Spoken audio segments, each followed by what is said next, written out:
Greetings and salutations to all who've happened to have found this video.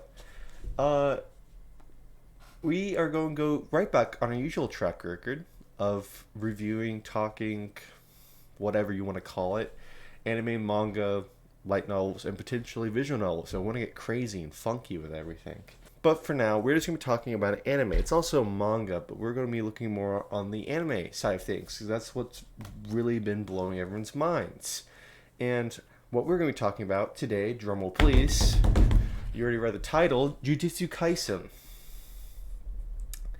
And all the cool people have already said their own piece about this.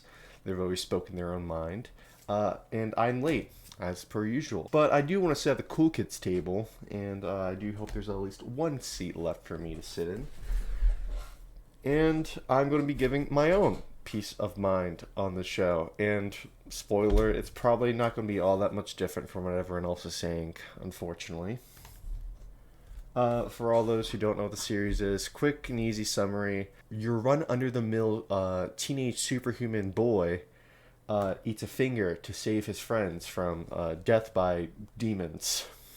In summary. And hey, that's a real quick, simple, and easy bastardization of this show's summary. And the reason I'm so comfortable dumbing it down by that extent is because A, this show doesn't really need much of a further introduction. Everyone and their mother knows about it. You've heard about anime. You've probably seen some guy on Twitter or whatever social media you cool cats are using nowadays. Shout about it on top of his lungs. Or in B, it presents itself quite simply.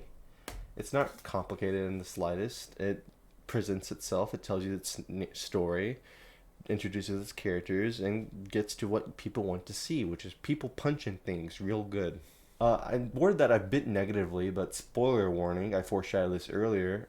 I'm probably just going to be jerking this series off with the rest of the internet. So if you're expecting anything else, I'm sorry to get your hopes up, but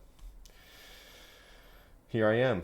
Now let's start dissecting the series by chunks. Soundtrack, fantastic, great, phenomenal, spectacular. It does a great job at mirroring it. The show's like high octane fight scenes. It's down moments. It's dramatic moments. It's sad moments. It's creepy moments when it tells you the ghost stories regarding these little curses. The curses are what the monsters are in the show. And yeah, it's great. It's fantastic. I believe the ending, the first ending, won some Crunchyroll award, if I'm not mistaken. I can't really say much else about it. So let's move on to the voice acting. Voice acting, also amazing. Phenomenal. Unbelievable. Wow. It's great. I don't know what else to say. I don't know how else to describe it. Each character played its part incredibly well and mirrors the characters perfectly. So hats off to the voice actors on this one. I don't know about the dub. I only know about the sub. Have good voice acting. Someone in the comments write down if the dub is good, because I haven't seen it and I don't know if I will. Depends on how I'm feeling at any given point of the near future. So now let's move on to everyone's favorite thing to comment about. It's animation. It's animation, mind blowing. Holy crap! Where were they behind the budget to this? It's probably. It's one of the best like shonen fight animations I've seen in a hot minute. My Hero Academia has some pretty good fight scenes, but I think this tops it. Maybe that's a controversial opinion. I don't know. But yeah, enough about that. Let's move on to characters. Something I like to mention in every series because characters are very important to me. The characters are great. Each one of them is fantastic. Even the main character, main characters are a hit or miss in the shonen genre at times. Like, for example, no one really likes Midoriya from My Hero Academia. And everyone loves Joseph from part 2 of JoJo's Bizarre Adventure. For good reason on both sides.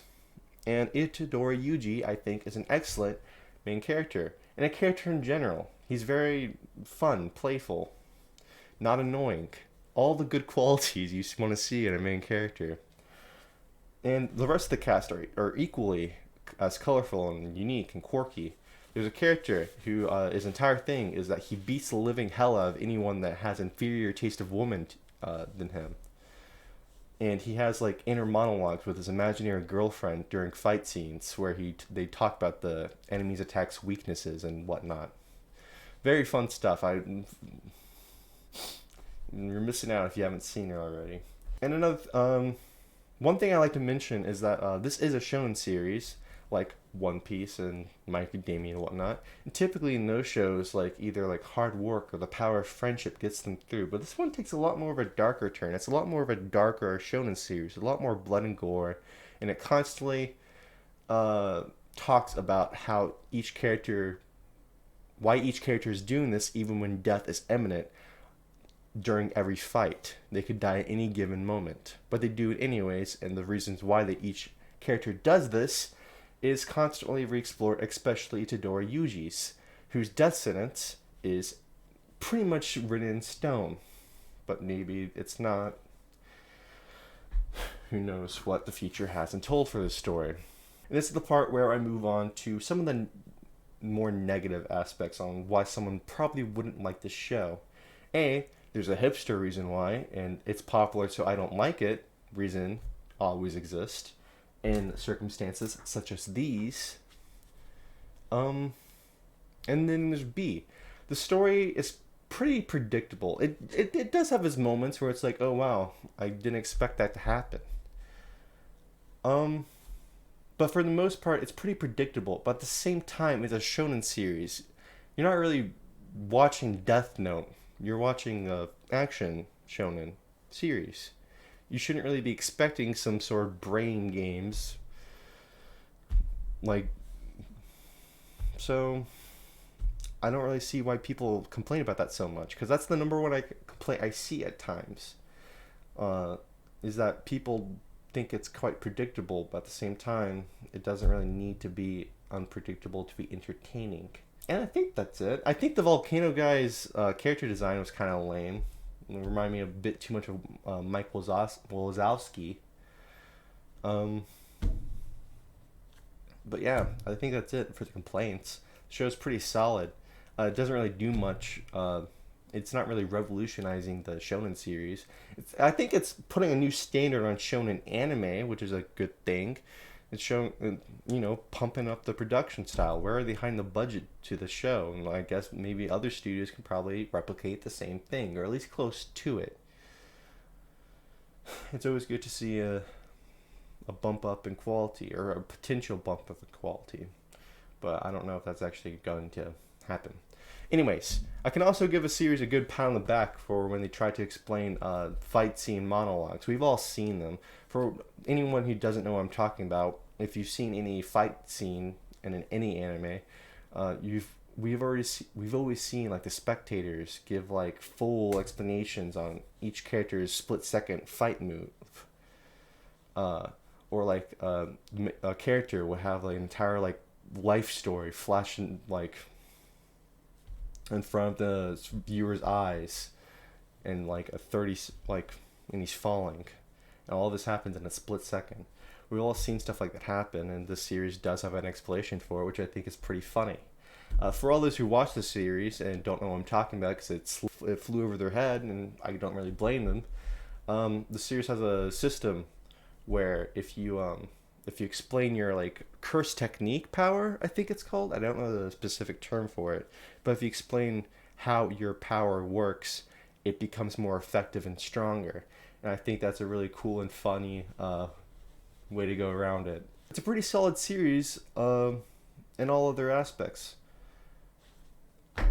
I don't know what else I'm supposed to say about the series. It's great, it's fun. If you haven't checked it out, you should check it out already. You're missing out.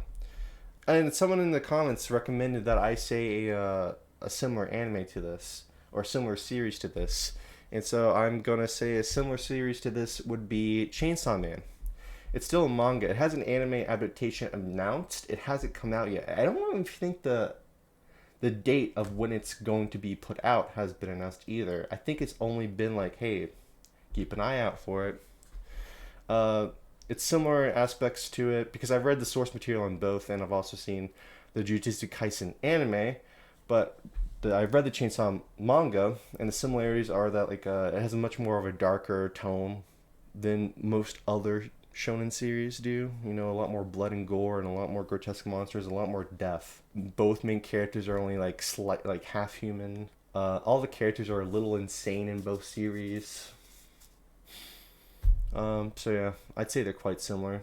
I personally didn't like Chainsaw Man nearly as much as I liked Jujutsu Kaisen, but I don't really think Chainsaw Man's that bad of a series. It just wasn't. It just didn't impress me as much as Jujutsu Kaisen did. But yeah, I think it's gonna do it for today's video. If you liked the video, perhaps consider liking, actually pressing the like button on the video. Subscribe if you want to subscribe and see more of me.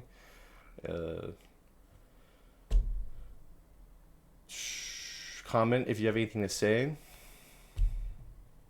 Yeah, that's gonna do it.